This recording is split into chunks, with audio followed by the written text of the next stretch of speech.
creation through bomb and form. The greatest to ever do it like Kareem in the form. Or Dame at the buzzer, Skip at the rucker. 96 Bulls, the GOAT, there's no other. Bulls and Goats get some wins, but never cover. The word Gator answer to sin. No. Hello, everybody, and welcome back to Behind the Plays. And yes, I'm actually being consistent, question mark. Don't know how it's happening, but, you know, we're getting there. Of course, we had to bring back Dreen for the gymnastics, so welcome, Dreen, back to the channel. Thank you. Yes. How are you today? I'm all right. You know, getting ready for nationals after that crazy weekend from regionals. It was kind of nuts. It was very nuts. I went to my first baseball game today.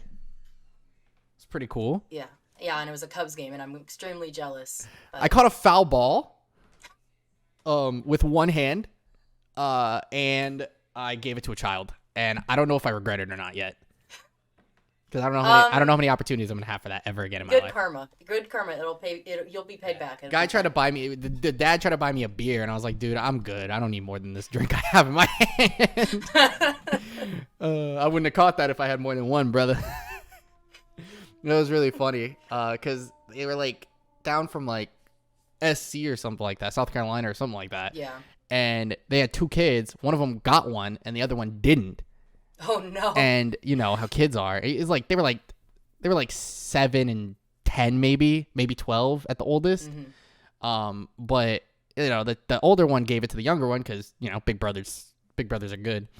And I caught it, and then I was like, in my head I was like, man, this kid came a long distance for a ball. I'm right here. I probably will have another chance. He may not have another chance to go to another game. So That's fair. Yeah. I don't know if I regret it or not. It was my first ever game, bro. Good karma, it'll pay you back. You're good. Yeah, let's hope so. If you can like the video for my good karma, I'd appreciate that. Thank you, guys. Anyway, we're here to talk about baseball, but the Cubs did lose 5-4. Well, it was a good game. It was a really good game. The umpire sold. I think we ran a base. We should have been safe, and we should have tied the game, and he called us out. And then they went to replay, and they still called us out when on clear as day on the board. I didn't even need – you could have seen that while being blind. That's how clear it was that he was safe, and they called him out still. That sounds about right. Yeah, it was tough. Right. But we won the series against the Brewers this weekend, 2-1. It was just that one game. So I'm a baseball fan now. I don't really talk baseball much, and I don't really usually enjoy baseball, but I did enjoy it this weekend. It was really cool. Yeah, Cup games are fun. Yeah. I mean, it's been a very long time since I've been to one. I've never been. This was the first one I ever went to in my life, so it was really cool to actually sit down and enjoy a game and experience it. So now I'm like, I want to go to more and actually do it, and the environment was really fun. But I will say that the baseball fans are significantly more petty than basketball and football fans. Oh yeah, from what I noticed. Oh yeah, significantly more petty. Like, dude, we sat next to some Brewer fans, and they gave them shit the whole game. They were nice people, too. I was like, dang, bro. It's not that deep. Yeah, that sounds about right. It's not that deep. I get Brewers are, like, rivals, and it's the same with, like, how they are Bears fans are with Packers fans. Yes. But it's, like, crazy, bro. Yep, that's exactly how it is. It's wild. But anyway, we're here to talk about NCAA Women's Gymnastics. Dreen is going to do a lot of the talking because Dreen is the significantly more knowledgeable person on this. But yeah. I will make my comments here or there. And just so you are aware, we are saying it's always SUNY in Philadelphia, part 2 for this episode, because it is always SUNY in Philadelphia. As I'm hyped that Auburn made it through and they are playing in the semifinals. Playing. Yeah. Same thing. Yeah. Competing, same thing. Yeah. Yeah. I mean, I can't even begin to talk about like how big that regionals weekend was. It was insane. Yeah, I mean, I was out of town. My gymnasts had their state meet about 2 hours away, so I missed. Which they performed extremely well. So shout out to the Nuggets. They did great. They did phenomenal. Good job to them. Yes, but I got home and I'm looking at these scores and I'm like, holy cow! Like. Yeah, I remember we were in call when Dreen got back, and Dreen literally went through and was rewatched the regionals to understand how they got those scores, because it was like she was like flabbergasted. I was baffled. I'm sitting in my car minding my business, driving home for 2 hours, and then I come home and I'm like, you're like, huh? But it's pretty crazy. Yeah, I mean, for the most part, most of our predictions were correct. Seattle is really the only one that kind of threw a wrench. The Rayleigh. Yeah, the Raleigh one kind of. Raleigh, that's what I mean. Yeah, Yeah, that Raleigh one was terrible. Got us in the semis, but No, it got us all around. I mean, yeah. I guess we got the right ones, just some in the wrong order. Just a little, just a like little. Michigan and UCLA winning their semis, but we had them flip flopped. Yes. And then you got Iowa. You had Iowa and LSU. I called an Iowa upset, but it was not in the way that I thought it was. No, going we to thought be. LSU was going to stay, but it was end up being Mizzou and Iowa. That was crazy. Yeah. Missouri came to play. Iowa came in like. I predicted the Mizzou upset, just again not in the right fashion. Yeah. I mean, LSU did not have their best day. They started off great on floor. I think they had like a 49.5, and then vault went pretty well, and then bars they started to just kind of decline a little bit, and beam they had to kind of fall. So yeah, they crumbled on that was beam. the nail in the coffin for them. Yeah, rough day, So, and you just that's what we meant when we say in the first pod that anything can happen. Like with performances, because one team could just crumble. Like you have to count a fall. That means you're losing really significant points. And unless the other team makes a mistake too. Yeah, exactly. You're out. Right. That's pretty much how it goes. That's pretty much it. So, but it happened. You have to make like 2 mistakes for them to count a fall, right? Because they count 5 scores, not 6. Yes, they count 5. It's 6 up, 5 count, but for LSU, I believe it was Christina Desiderio fell, and she was their leadoff. Mm-hmm. So then the rest of the beam lineup was already shaky. They were like, oh, crap, like we have to make up for this fall. And then Aaliyah Finnegan, I believe she was like in the 3rd or 4th spot. And she fell. I don't know if she fell once or twice, but she fell also. And then it just kind of, the morale of the team was definitely low from what I watched. Exactly. And I felt bad for them because a lot of those seniors were 5th-year seniors. They came back with their COVID year in hopes that they would make it to the finals again. Yep. Because they didn't do it last year. Haley Bryant even was like, it just came off a serious injury. Like she hurt herself pretty bad. She came back with someone well. She had like a stomach bug. And she's gone. Yeah, that's eliminated. Yeah, she had a stomach bug last year, like the week before. Mm-hmm. And she's not even making it to nationals on like anything at all, I don't think. I mean, her vault is like the best in the country, and she's not, it's crazy because Kaya Johnson made it over her, and she, I want to say, didn't even compete vault. I don't even think she competed vault that day because they were trying to save her because she wasn't feeling well, and they assumed that they were going to probably make it to finals, and they didn't. And because of that, I genuinely don't remember if she competed vault or not. It's been a week, but I mean, either way, like it kind of bit them in the butt. Yeah. So it's unfortunate, but I mean, it is what it is. There's literally nothing you can do about it, unfortunately. Right. So. But that takes us into our first region, where I mean, play-in was North Carolina. We expected them. Expected that. Then it was the unexpected that came up in the semis, where Mizzou and Iowa advanced. We both had one of those teams winning, just not both of those teams winning. Yes, I believe I had LSU and Iowa. You had LSU and Mizzou. Yeah. I thought that Mizzou was just going to get edged out by Iowa, but like I said, turns out Mizzou was just better. Yeah. I mean, Mizzou had a great weekend in general. I mean, they just came and just conquered completely. And this is a team that doesn't have, former elites or Olympians. They have level 10s, and, they did great recruiting. I mean, Amari Celestine and Jocelyn Moore, like oh my God, they came in and just popped I don't want to say butchered the competition, but they kicked some major butt. Like they popped off. They just did their thing. Yes, they did. Then you get into the other semifinal where we had UCLA and Michigan, both won. We both predicted that. We had Michigan being better, which is fine. It happens. Yeah. But then the crazy part happens in the final where UCLA gets bounced by Mizzou. Yeah. They got just edged out by 0.025. Yeah, not even Mizzou. Half a tenth. Michigan killed it in the final. They advanced. Yeah. With a 197.8, but Mizzou advanced with a 197.425, and third place UCLA was a 197.4, and that hurts. That is like the tiniest. That's like the smallest possible margin you can get in gymnastics. Yeah, it's such a tiny mistake. With like regular scoring. I know after the fact there was I don't remember if it was Jocelyn Moore or if it was another one of their freshmen, but they ended on floor. Mizzou ended on floor. And on that floor routine, on one of her passes, it looked like she stepped out of bounds, which would have been like 1/10 automatically. But she landed on the line. She didn't put her heel down. So because she didn't put her heel down, she was still in bounds. But toes. Yeah. Got it. Yeah, I mean, not everybody has that angle. So, like, everybody was like, well, UCLA should have advanced. So she shouldn't have gotten that score. And da-da-da-da. Look at the replay, and it's like, looking, well, yeah. And they're like, did a good job. well, Dang it. crap, you know? So no, that's what we have. That's what you have things for. That's why the judges get stuff like that, too, to see those things. And they have that's why they're judges. They have to look for those things. And because they judged it properly. And may suck for UCLA, but it was fair.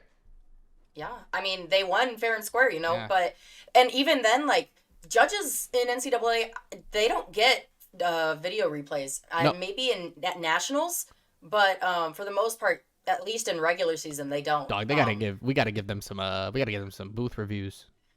Oh, that would be so detrimental to so many teams who rely on, like, judges not paying attention to. It would be so, like, it would just be the crumbling of certain programs, I believe. Yeah, even if you have to, like, take a minute to, like, look back, like, during a rotation break or something, and look back and then give better, and then edit the scores or something like that. Like, give a base score or something and go back. Like, college basketball does this, where they'll, like, or NBA basketball does it too, where, like, they'll judge a shot on the thing, but they'll keep the flow. College basketball is notorious for this because of where their 3-point line is. It's further up than the NBA. So when you go through and you have the TV timeouts every 4 minutes, so you have them at every 4-minute break, they go back and review it, like, while they're on the breaks, and they're like, oh, this was a 3-pointer instead of a 2-pointer like we called on the floor. His toe was behind the line, and they'll give them the extra point during the break. And then they'll, like, explain it to both coaches. And I think that's, like, super helpful, especially in gymnastics. I think because it's like where you have these moments. It's such a subjective sport. Yeah, I mean, I know it's like a judge judges you, but, like, how do you feel like what's fair and what's not? Because they might see something like that heel situation. They could see, like, in real time, she looked like she might have been out of bounds. They might have docked her, and then Mizzou would have lost. And then they go back to the replay, and they're like, well, she wasn't out of bounds, and that's the reason why we docked her. We should give her the 10th of a point back. Give that 10th which is back, fair. Yeah. That would be fair. So stuff I like agree. that. I don't think, like, you should go and rejudge their routine, because what you say should go. It's stupid stuff like little line touches or, like, something little like that where you can go back during the rotation and review it. It doesn't have to be everything. Obviously, that would ruin. I think that would ruin the sport. Major things like that, like game changers like that, it would make a big difference. I feel like that would ruin the sport. Yeah, I mean, college gymnastics is such like a I don't want to say Hollywood, but, like, for lack of a better word, a Hollywood sport, because, you know, they have all of these, like, big names, you know, Suni Lee, Jade Carey, Trinity Thomas, Leanne Wong, you know, Jordan Childs. I mean, so people see these people who don't know gymnastics, they see these huge scores and they're like, oh, this is really exciting. You know, these scores are huge. Like, this person's getting a 10, this person's getting a 10, this person's getting a 9975, you know? So, like, I think part of that is because the NCAA doesn't want to lose viewers. So they're like, oh, well, we're going to keep these crazy scoring, which, by the way, this year, 2022, has been insane judging from what I've seen. I mean, there have been more 10s this year than there have been in years. And it's like, yes, the level of, intensity in the athletes is, like, getting up there. But I also think that there also needs to be a line that needs to be drawn by the judges. That's like, we can't just be throwing out 10s, you know, like, exactly. For the most part, most 10s I've seen this season were relatively fair, but obviously there's, like, a handful of them that there needs to be differentiation, but. Right, like, what are we actually doing here? If that makes sense, like, it's yes, yeah, that's where, like, review would come in handy, I think. Where you're like, exactly. We gave them a 10. Is that actually a 10 or is it, like, you know, a 10, quote unquote? Right. But so yeah, out of Raleigh, it was Michigan with a 197.8, and then huge. Missouri with a 197.425. You would think a 197.8 was, like, insane, which I think is very insane, but then we're gonna get to, like, literally the rest of the field, which is kind of crazy. Like, this was doesn't even That's not even the tip of the iceberg. That's what's crazy because we were like, oh, that's high. That's pretty up there. Like, yeah, we were like, that's a good score. Like, that's a decent score. 2.2 points off for mistakes. Like, that's it. That's all you had. That's pretty freaking good. Yeah. And then we moved on to the Auburn regional, and we had the play-in winner was Iowa State, which I'm happy I predicted properly. Yes, Shout out to Iowa State. Kentucky Auburn made perfect sense. We got that absolutely correct. Flip-flopped a little bit. Auburn had a semi, but they still did good. It was just Kentucky did better. Right. They did good enough. Exactly. Florida and Denver won which is what we also predicted. You picked Ohio State, ma'am. Oh, I did pick Ohio State. I picked Denver. And they were very close, too. It was close. It was close. Until that last rotation. That second spot was anybody's game. I went perfect then in this region. Look at me go. Holy. Yeah, look at you. And then Florida and Auburn won the finals, which, again, in SUNY we trust. But the crazy part about this specific regional is that the runner-up was 197.775, which is pretty freaking high. That's only 0.025 lower than the final winner from Raleigh. Yeah. Raleigh. And the winner had, what? Is this the third highest team score? 198, yeah. In third highest team history. score in NCAA history. 198.775. That's insane. The Florida Gators came in. They had, I believe, 3 10s. Trinity Thomas had 2. Leanne Wong had 1. I mean, they made 1.125 points worth of mistakes. That's insanely so close to being perfect. It's ridiculous. I mean, if there's a team to do it, it's this team, too. You know, there's so many former elites and level 10 stars that I'm not shocked. And this is the postseason I've been waiting for. They have a Leanne, who's a Olympic, alternate? Like, that's ridiculous. Trinity's insane. She's world silver all-around medalist as well. Yeah, exactly. So, I mean, she's got the accolades there. And this is Florida's, obviously their highest team score in school history as well. So this Trinity is their year. Thomas, Trinity Thomas, she got like a 39.9 all-around score, which breaks her own record. That's ridiculous. Yeah, breaks her own record. It's either like 39.875 or 39.9. But either way, I mean, that's huge. She had like 2 10s, right? Yeah, she had 2 10s. She had one on. But she had 2 10s and 2 995s? 9.975, 9.95, something like that. I don't have the scores crazy. pulled up. But yeah, I think she had a 10 on bars and a 10 on floor, or maybe it was a 10 on vault. I don't remember. I think it was a 10 on vault. She had a 10 on bars in the semis. But, I mean, Florida has been notorious in the past few years to, peter out a little bit in postseason. And this year, they are locked in. Full steam ahead. They are not looking back. And honestly, this is what I've been wanting as a Florida fan. This is what I've been waiting for years, because the last time we won a national championship, I say we as if I'm part of the team. No. I respect that wholeheartedly, because I say we for everything, because it's like you're so invested, you feel like you're a part of the team. Yes, and exactly. I get that. I mean, I've been a fan of the team since, and I said this last time, I'm pretty sure, since Bridget Sloan, who was a 2008 Olympian, was on the team, and I believe she graduated in 2016. So, 2015, 2016.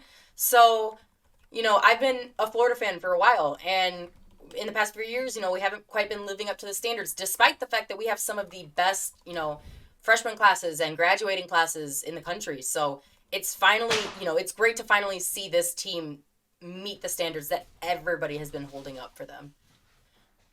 Yeah, it's like you're as a fan, you're like, it's about time. That's how I feel. Yeah, that's how I feel a lot. I understand it. It's like finally, like everything's clicking. Finally. And so let's keep it rolling into the next 2 rounds, and we could be hoisting a national championship. Exactly.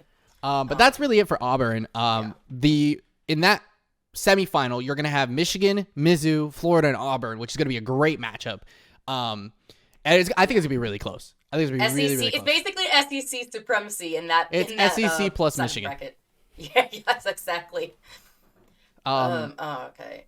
At that point, out of those two, out of that 4, how you feeling? It's gonna be a bloodbath, and I don't think this is what I mean. Like, we talked about this a little bit when we talked about college basketball. When I was showing you guys stuff, when you get to these close Sweet 16s, Elite 8s, it's like, I don't know. You don't know, because anything can happen. It's crazy.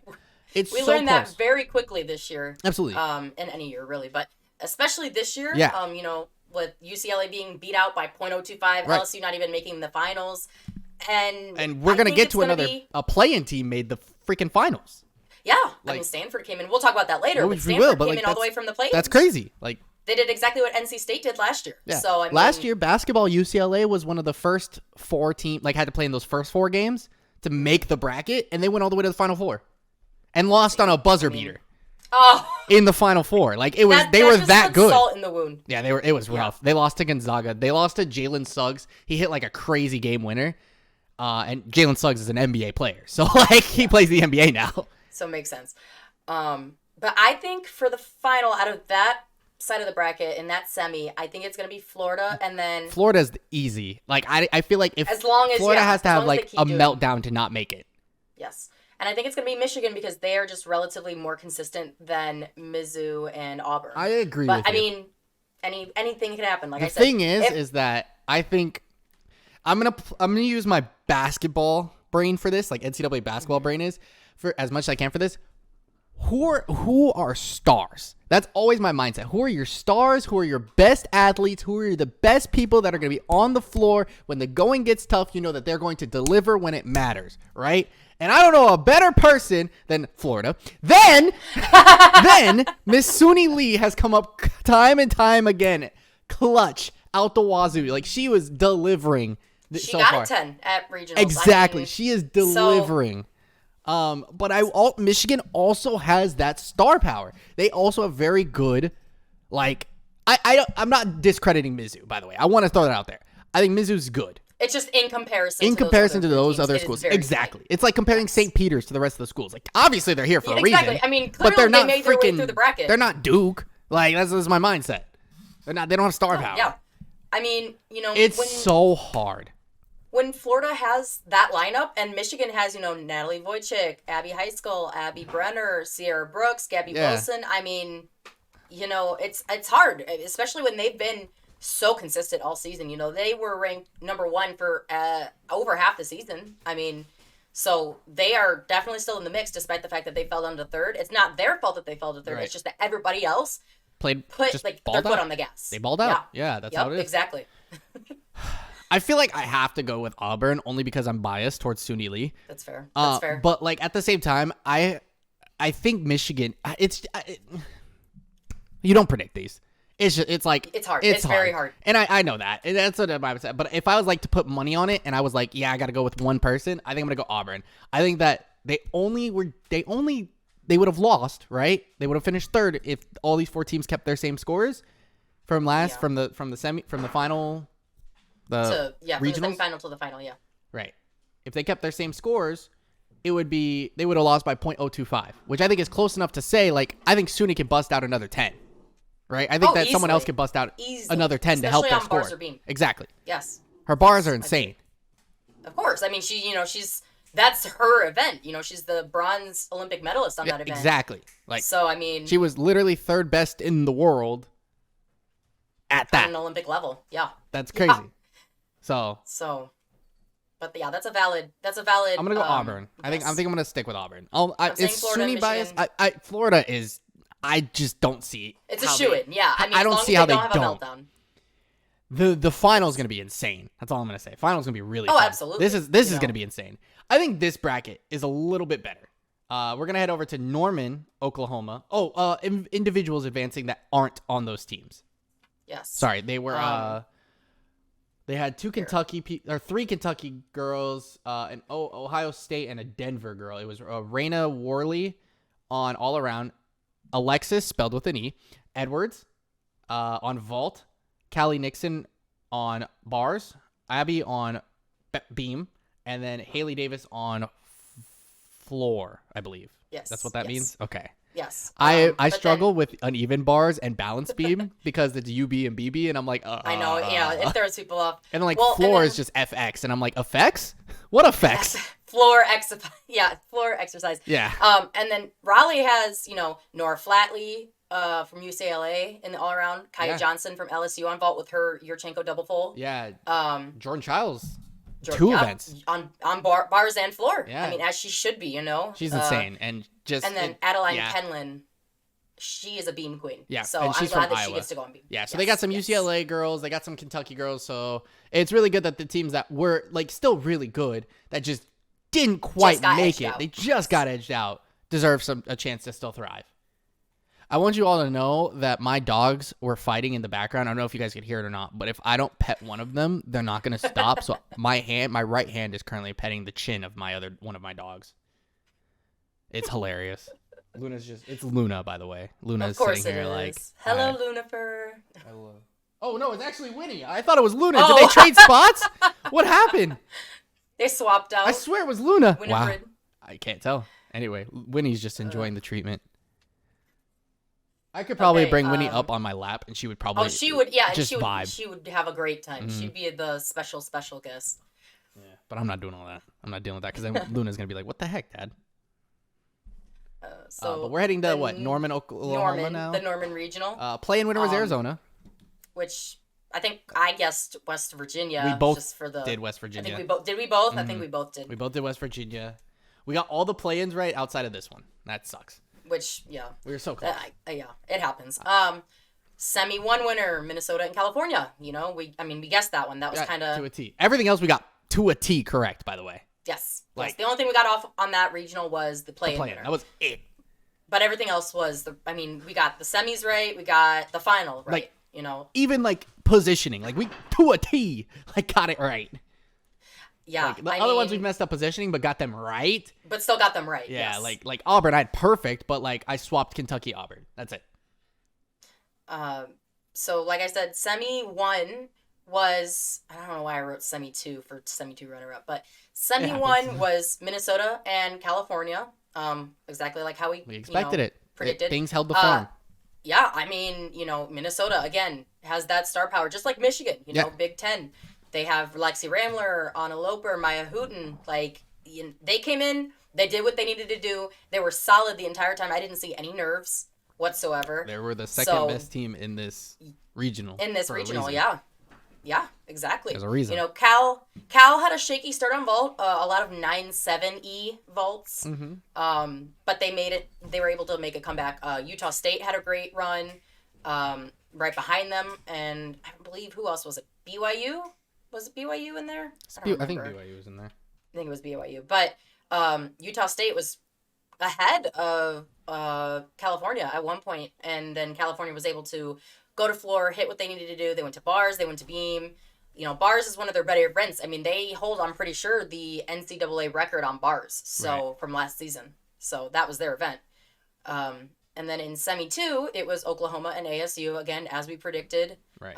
Oklahoma came in lights out. They had home field advantage, so that free real estate. That helped. Yeah, exactly. Oklahoma is number 1 in the country. Just barely ahead. Yeah, just barely ahead of Florida. They came in, they did what they needed to do, they hit, and they qualified. They walked away, and they're in the semifinals. They're the best team in the country for a reason. Now, and then to the finals, it was Oklahoma and Minnesota again. Yeah, got that one. Oklahoma went 198-5, which is insane. Huge. That was I believe second place out of all of them, all the qualifiers for the semifinals. You have Florida up here with that massive score, and then Oklahoma's like, wait, what about us? We're still here giving this huge 198 score it's for regionals. They would have been, the only reason they were overshadowed at any point was strictly because Florida had a record-breaking... Florida had a lights-out day, but, record-breaking day. That's just how it goes. So, and then ASU did not have quite the meet that they wanted. I believe Cal did well, but they just kind of came up a little short, and Minnesota was just the better team, which, like I said last time, I kind of put Minnesota and Cal, in the same bracket for me, and I've noticed a lot of other gym fans kind of say the same thing. Not necessarily because a lot of their gymnasts are similar, but it's just their team dynamic and stuff like that is a lot similar to that of, between California and Michigan. And Minnesota. Minnesota had the lowest score out of all their semifinal qualifiers. In that sense, but it's 197.725 isn't bad by any stretch of the imagination. I was gonna say that's only half a tenth behind Auburn too. So it's and they were point. Well, actually. Oh no, I'm sorry, I'm wrong. Missouri was lower. It was Minnesota. I apologize. No, they were only half a point. That's still that's still everybody. Yeah, Auburn. Everybody that qualified went 197 plus. Yeah. So that's how it should be. The most those is are the best 2 point 2.575 of mistakes is the highest mistakes someone made. That's ridiculous. Like, that's huge. Yeah, that's huge. It's a ridiculous scoring. Individuals from Norman, Kennedy Hambrick from Arkansas.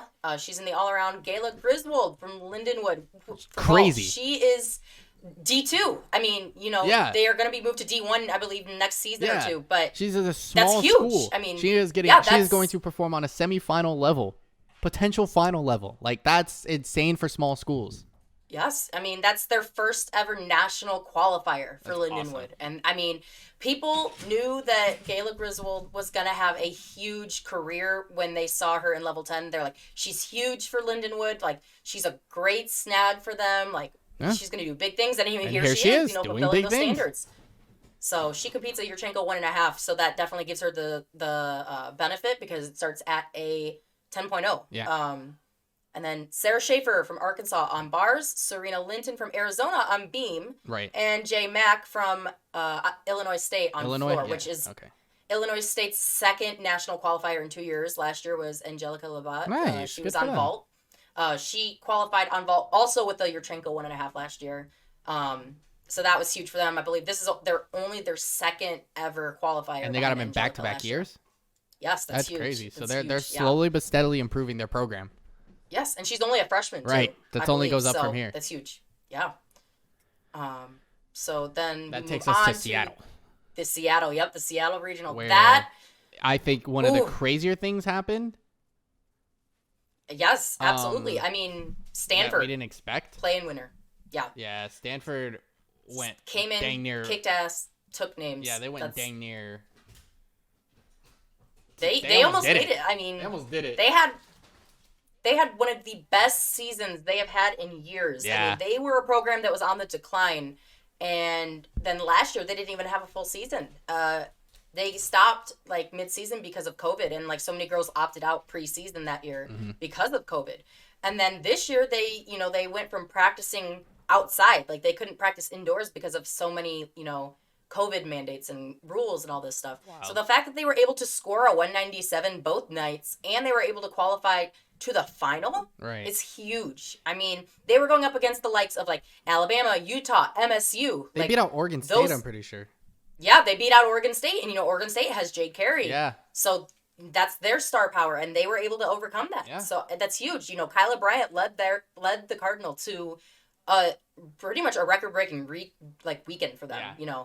Like, that's unheard of for the most part, that a play-in winner would go from, play-in to finals. Yeah. And like I said, it's very rare it happens. Yeah. NC State did it last year, but it's a lot rarer than what people expect. No, yeah. Just because it happens multiple times doesn't make it like uncommon. Common thing at that point. Yes. But yeah, Stanford won their play-in. They moved on. They beat out Oregon State. And one other team, I don't remember who was in that bracket. But Oregon State was our prediction to come out with Utah. And Stanford ended up pulling out the upset. Alabama and MSU won the other semi. And then the finals winners were Utah and Alabama. Which we also, I'm pretty sure, just predicted straight up. The only thing we got wrong in that entire side of the bracket was Oregon State and Arizona. Yes. Or, I'm sorry, Oregon West Virginia. State. Yeah, Stanford threw a wrench into everything. But honestly, if there was a team to do it, I would rather it be Stanford because, like I said, they've been having some rough years in the past. So that's good the fact that recognition they've been, yes, exactly. Utah was actually not positioned to advance going into their last routine because they had a fall. Oh. And then Kara Aker, she scored a 10, and then I believe it was Miley O'Keefe 10 right after. So it was back-to-back 10s on beam, and they were able to push to a 198.2 over Alabama's 198.175. So 0.025 again seems to be a recurring number is 0.025, and those two teams, and they both that's qualified. what we predicted. Yeah. Yes, they both qualified. So I think they did what they needed to do for sure, and they definitely came in, did and hit. I was a little nervous for Utah because they've been having a really great season. They have had a couple moments of like shakiness here and there. The Arizona beat them for the first time in ever, really, I think this year. And Arizona, I think that was their only win that they had this year was against Utah, which those are the Pac-12 champions and also like co-regular season champions. Exactly. So exactly. And the the Utah edging out Bama, and then like Stanford, I think did pretty good this day too. They still got a 197. Yeah, they didn't do bad. Oh, not at all. Yeah, but just Alabama, Utah showed up. So now in that side of the bracket, the semifinal is going to be at nationals is Oklahoma, Minnesota, Utah, Bama. Not as deep of a bloodbath as once again as the right side, as we saw. Like, yeah, Stanford pulled out some crazy upset or like a good upset story and a nice little Cinderella story. But Mizzou, I feel like was a significantly better Cinderella story. They were just on fire. They're just and they're in. They're in. They are zoned in. Yeah. They are locked in for sure.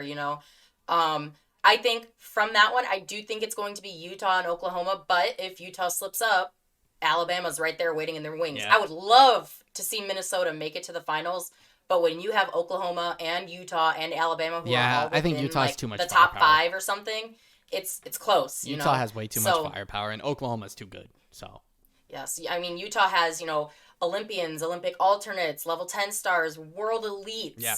So I think those Oklahoma's number one. So it's just very, very difficult to get past that. So unless they show some nerves. Which they had a fall, but it didn't impact them. But they were able to save it. And that's what Utah I mean. Is a beam team. That's what I mean, right? Yes. Like there's who's gonna show up when the going gets tough, right? They came out and got 2 10s when they needed them. That's what I mean. Like those are your star powers. Those are the people that are gonna clutch up for you when you need it, and they showed out so they can win and get into nationals, which is crazy. That's great clutchness from gymnasts. They had to be at their best to make it. Like, that's crazy. They literally had to be perfect to do it. And they edged them out by 0.025 as 2 of them were perfect from one event. Like, that's crazy to me. Yes. I mean, Kara Aker and Miley O'Keefe are, like, known for their beam and their clean lines, Miley was, like, the junior U.S. all-around champion for junior elite. And I want to say 2 years in a row. Mm-hmm. She kind of suffered some injuries as she transitioned to senior elite. Right. So it didn't really work in her favor. But, I mean, she went down to level 10, preserved her body, and clearly it's paying off. Exactly. Because her body is healthy. She was able to get the 10s that she needed. And then Kara Aker, I mean, she was out a majority of the season with an ankle injury because she sustained that injury in the first meet. So the fact that she was able to come back this weekend and just go boom, boom, boom, here's a 10 to, end my weekend, like, that's huge. Yeah. And then there's the individuals from Seattle. Jade Carey, Oregon State, all around, obviously. She has not dropped below a 9-9 on, like, any event almost the entire season. Mia Towns from Illinois on vault.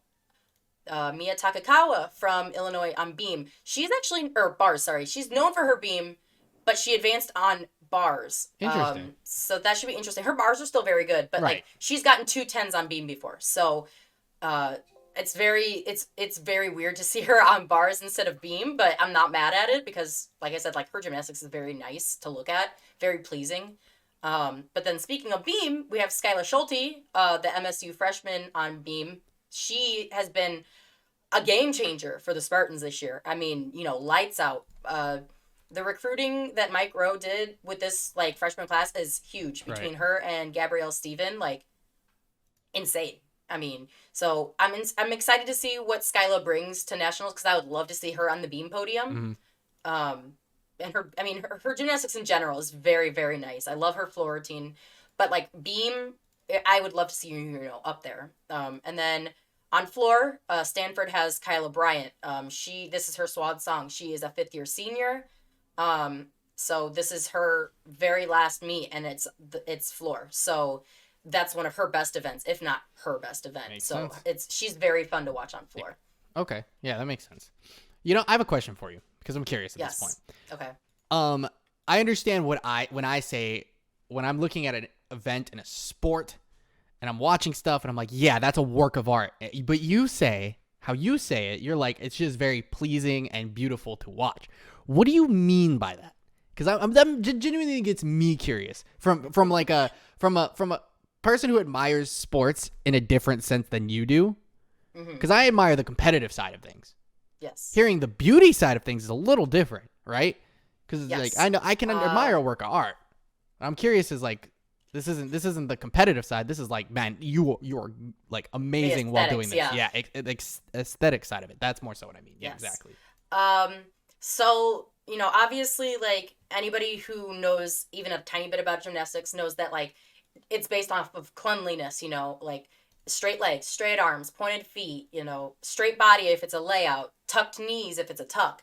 But then there's also the performance quality. A great example of that is Brooklyn Moores of UCLA. She was a 2021 Olympian for Canada. Okay. And her performance quality, I mean, look her up. Her floor routines are, like, gorgeous. I mean, her performance quality is just unreal. She definitely has some sort of, like, dance background, like, you can tell. But besides that, you look at a gymnast like Miley O'Keefe, very clean gymnast, hyper, like, extension in her leaps. For a leap to get credit, it has to be 180. So it has to be a 180-degree split. She goes above that. So she extends past the 180. Okay. And, toe point, extension in, presentation. I mean, if you're, like, extending, you want to extend, all the way through your hand. So you want to extend all the way through your chin, your toes, your hands. I mean, some great examples of that, like I said, Brooklyn Moores, Miley O'Keefe. Trinity Thomas is great at that also. Yes. Performance quality, she didn't get to compete this year, unfortunately, because she had an Achilles injury last year. But Sydney Johnson-Sharp of Florida, her performance quality is just unreal. I mean, again, that's another one to look up. Like, she wasn't able to make the comeback with her injury this year, but she's still been with the team to help and, cheer them on and all that stuff. But the performance quality, like, I am a sucker. Floor is my favorite event. It is the event I enjoy watching the most. Yeah, it's so much fun, right? I mean, that plus beam. I think you understand my mind. Like, you see when I watch beam, I'm, like, very into it. Yes. I don't know if you've noticed this, but I get intrigued by the fact of what they can do on a beam on that 4-inch wide beam. Exactly. Yeah, like it's ridiculous and insane how talented and balanced and crazy. Yeah, that they have it all, Yeah, and not fall. Like, not fall off. Exactly. Doing flips, landing them, like, doing crazy. I'm just like, dude, But floor, I understand that. It's like watching a dance routine. Like, yes, there's gymnastics involved, but it feels like it's watching a dance routine, and that's where the art and the aesthetic comes into play. Yes. I get that now. That makes sense. I like that. Yes. I like that. I'll have to go into that. I'll watch these regional or nationals with that mindset. After, anybody who's listening to this or watching, listening, whatever, whatever your platform is, I am asking you to go and watch these gymnast floor routines because if not floor, then, look at some of these girls' beam routines too because they perform there. The way that vault and bars are performed in comparison to beam and floor is a lot different because, beam and floor, they have to have dance. Vault is just a one and done thing. If you have good form, good extension, good block, block is when you lift up off the table and you get that height. That's what makes a good vault. Distance, height, and, obviously cleanliness and a good run. Those are, like, the main points of a good vault. And then on bars, again, extension. You need to push through your shoulders, make yourself look tall and long. If you are a tall gymnast, which is rare, but it's possible, there was a girl from Ball State, Arden Hudson, in the past few years. She was like 5'6", 5'7", which is huge for a gymnast. I was checking something because I wanted to say this. Which, I remember in comparison to, like, regular people, that's like average height, but for gymnasts, that's very, very tall. I disconnected. And I just disconnected those taller from Dreen. Gymnasts. Dreen was probably still talking that whole time, and I went to reply to you, and then you were still talking, and I cut off from the internet. My recording's fine, everything's fine, but I cut out midway through what you were saying, and I went to reply, and then I was like, what? And then pop-up said you're offline. I'm like, shoot, it's 7:35. That's my normal offline time. And it just reconnected. But I'm like, I'll edit something. That or you're just going to talk through all of it. You're fine. I mean, I was just going on about how, I almost knocked my computer over. That'll disconnect you, all right? My knee bumped my desk.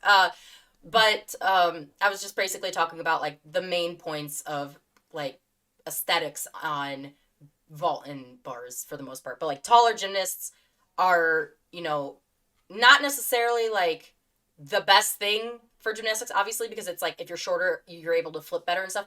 It's just a lot more pleasing to the eye because usually they do have those longer arms and legs. Right. But however, I mean, there's plenty of gymnasts, like I said, like Sydney Johnson-Sharp, who's shorter and more, like, muscular, right, who is able to perform and make it look beautiful. Simone Biles is a prime example of that.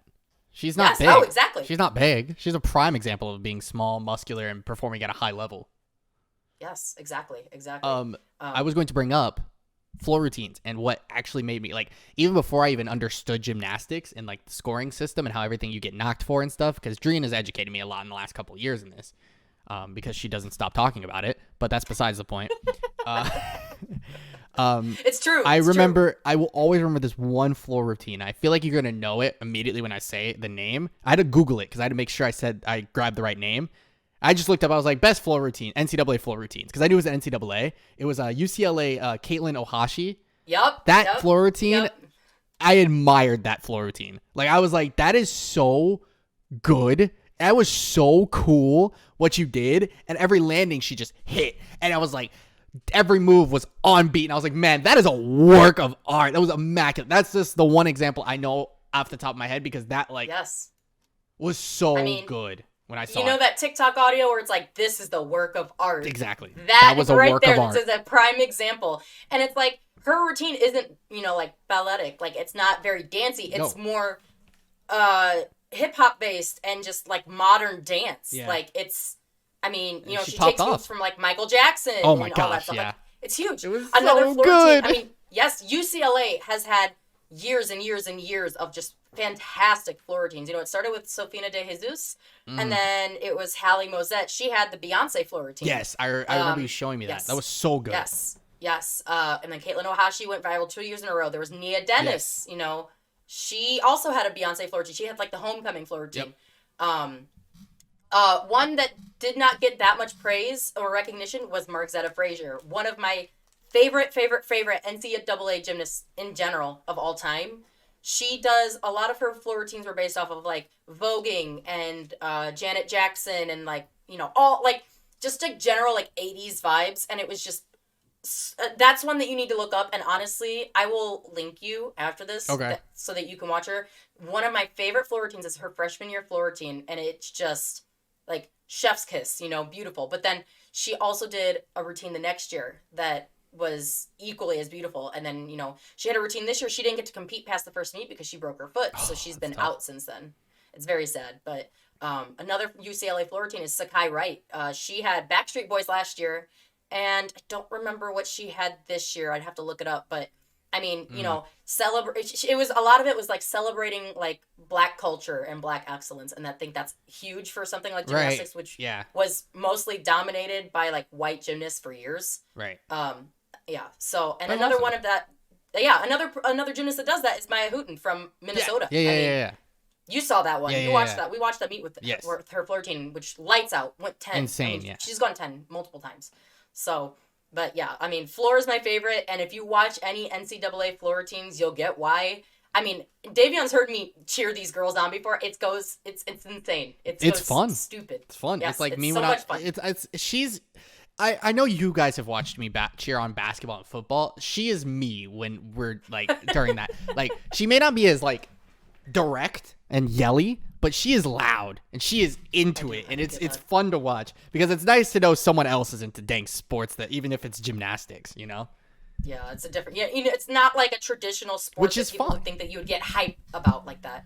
But I guess since I was brought up in the sport and I did it until I was 18, like it makes sense. Yeah. But yeah, absolutely. A good example of this is I went to the Ann Arbor Regional in 2019. So this was the year after UCLA had that, beautiful fairy tale ending for that 2018 season where they won the national championship, and they were up there with Michigan, and I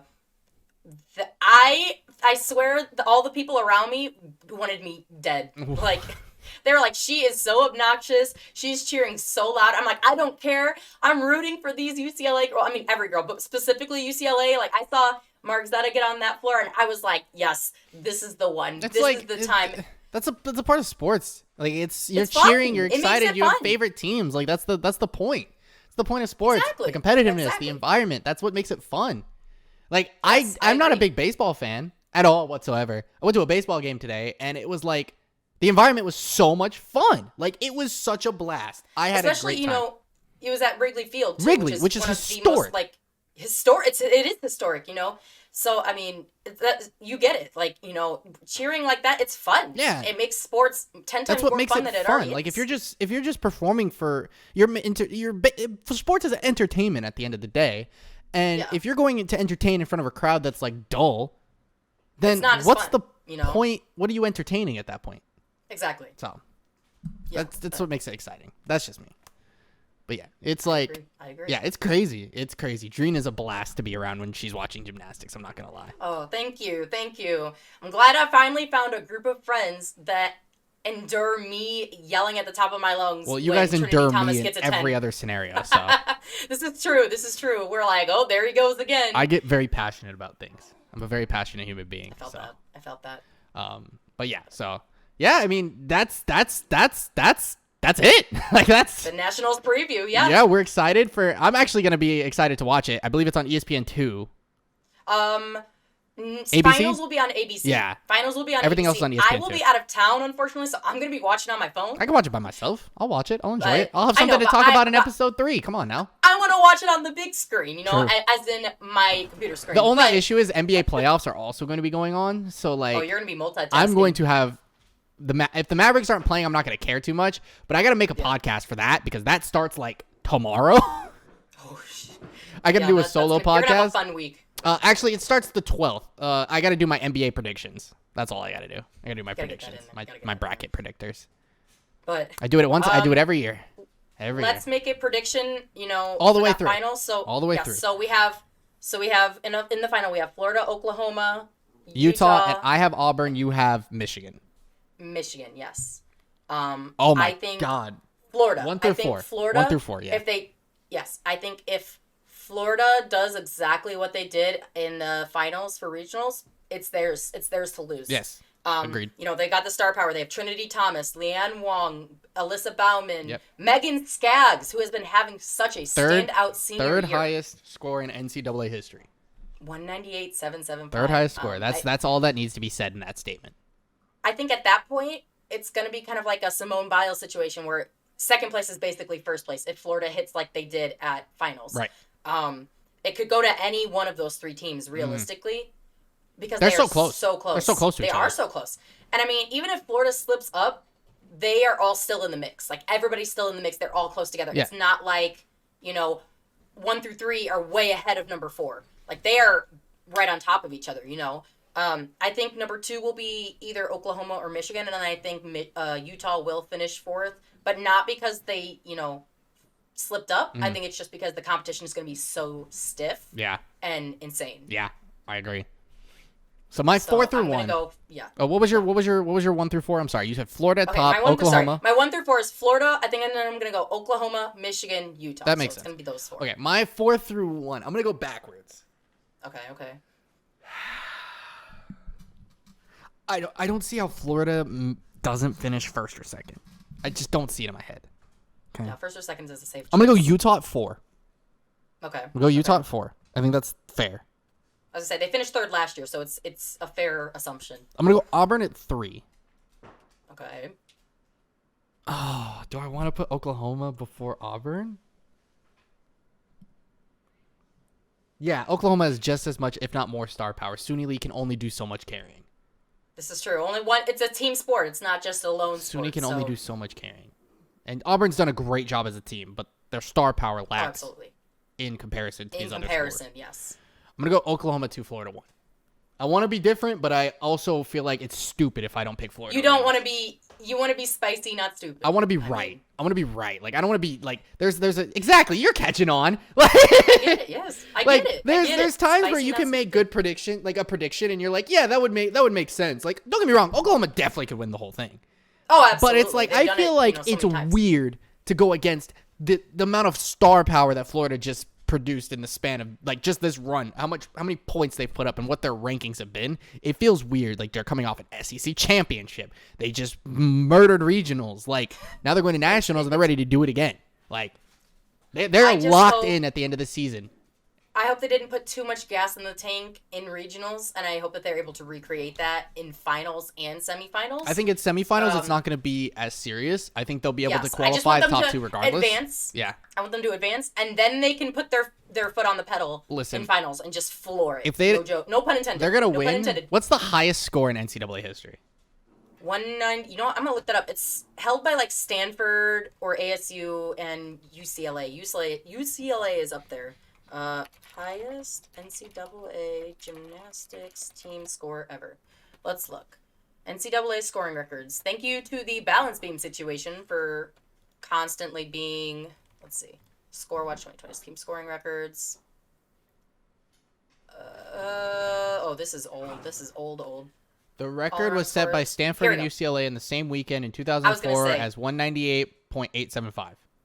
That's almost only 1 point off. Like, that's insane. They got a 198.775. They were 1/10. They were 1/10 off of getting a best score ever.